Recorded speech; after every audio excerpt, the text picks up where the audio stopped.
Muy importante que retomemos y entendamos la figura de la prisión preventiva oficiosa cuando estamos hablando de justicia en México, esta figura que está analizando la Suprema Corte de Justicia y sobre la que también se va a pronunciar la Comisión Interamericana de Derechos Humanos. Saludo ya a Samuel González, fundador de la Unidad Especializada en Delincuencia Organizada en lo que fue la Procuraduría General de la República.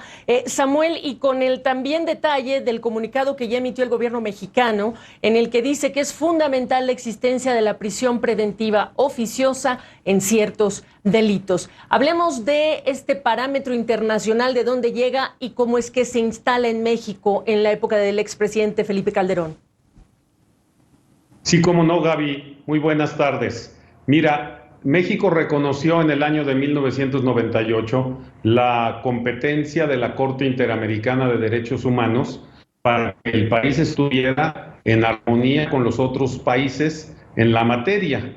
Este reconocimiento implica que la última, decisión en materia de lo que es los derechos humanos la toma este órgano que deriva de la Comisión Americana de Derechos Humanos y del sistema de la OEA, del sistema completo de derechos humanos. Entonces, el tema de la prisión preventiva, la oficiosa y la justificada, arranca hace muchos años en la Corte Europea de Derechos Humanos, que estableció que estaban prohibidas las tarifas, es decir, los delitos, por más graves que sean, no pueden justificar, independientemente de que sea terrorismo o delincuencia organizada, la prisión preventiva de manera automática. Que la prisión preventiva exige una evaluación, un equilibrio entre la presunción de inocencia por un lado y por el otro lado la necesidad de cautela, de tal manera que solo es justificable aplicar la prisión preventiva en tres condiciones, según lo estableció la Corte Europea y luego la Corte Interamericana. Primero, cuando la persona se puede huir, existe un riesgo grave de fuga. Segundo, ¿verdad?, cuando la persona puede contaminar la investigación. Y tercero, cuando se puede atacar contra víctimas y testigos por parte del autor presunto del delito. Esos son los tres parámetros. Año 2007, cuando se negoció todo el sistema de justicia social, fue Felipe Calderón como presidente quien introdujo la figura de la prisión preventiva oficiosa para un grupo de delitos.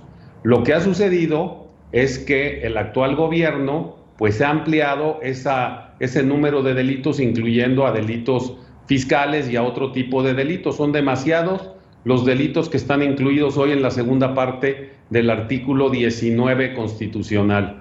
Entonces tenemos un gravísimo problema en nuestro país, Gaby, porque por un lado, ¿verdad?, los jueces, a pesar de que ya llevamos muchos años de la administración del nuevo proceso acusatorio, no saben determinar con pulcritud lo que debe ser la prisión preventiva y su uso de manera extraordinaria, como lo dice la Constitución, de tal manera que dos ministros de la Corte, el ministro Aguilar y la ministra Piña, por 2 días distintos de amparo, están proponiendo limitar la prisión preventiva oficiosa y abrir el debate de si se justifica la prisión preventiva caso por caso, como lo exigen las sentencias de la Corte Interamericana de Derechos Humanos, Gabriela. ¿Es coincidencia o no que la Suprema Corte esté tomando en este momento ese proyecto cuando estamos hablando, tú y yo, a 2 días de que se hable de esos más de 17 años de prisión preventiva para 2 personas, un tema que estará abordando la Comisión Interamericana de Derechos Humanos? No, no es casualidad. Como te lo dije, México forma parte del sistema interamericano de derechos humanos y reconocimos su jurisdicción desde 1998. Y por lo tanto, lo que es muy altamente probable es que la Corte Interamericana de Derechos Humanos va a condenar a México por la utilización de la prisión preventiva oficiosa de esta manera y desde luego entraremos en un tema muy delicado si no hay un digamos, equilibrio en las decisiones de la Suprema Corte de Justicia de la Nación, porque si se sigue aplicando la prisión preventiva oficiosa de la manera en que se está haciendo, se determinará que la Constitución mexicana tiene una cláusula constitucional que va contra los derechos humanos, y la Corte Interamericana puede llegar al extremo, Gaby, de decir que la Constitución mexicana está contra los derechos humanos y declarar que esa cláusula debe desaparecer de la Constitución. Estaría clarísimo si no encontramos la fórmula para poder respetar los derechos humanos y seguir aplicando la prisión preventiva justificada, ¿verdad? Entendemos que el secretario de Gobernación, el propio presidente de la República, hayan sonado la alarma el día de hoy, lo entendemos de manera muy clara, ¿verdad? Porque es un grave problema, pero lo que se requiere, Gaby, es que los jueces realmente se capaciten en cuándo se justifica la prisión preventiva, porque efectivamente, como lo señaló el licenciado Mucar, ¿verdad?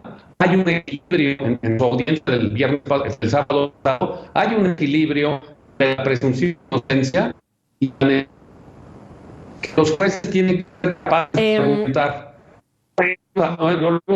Samuel, me disculpo, voy a retomar la conversación, voy a tomar yo el micrófono simplemente porque la señal de internet, de la señal que tenemos para comunicarnos contigo es pésima, ya casi no se entiende, hubo partes de lo que es tu perspectiva que sí entendimos, así que estamos, pues pendientes de lo que se decida en la Suprema Corte y por supuesto invitarte nuevamente a que nos entregues tus ideas, Samuel González, gracias por la oportunidad de esta entrevista. Muchas gracias, Gaby.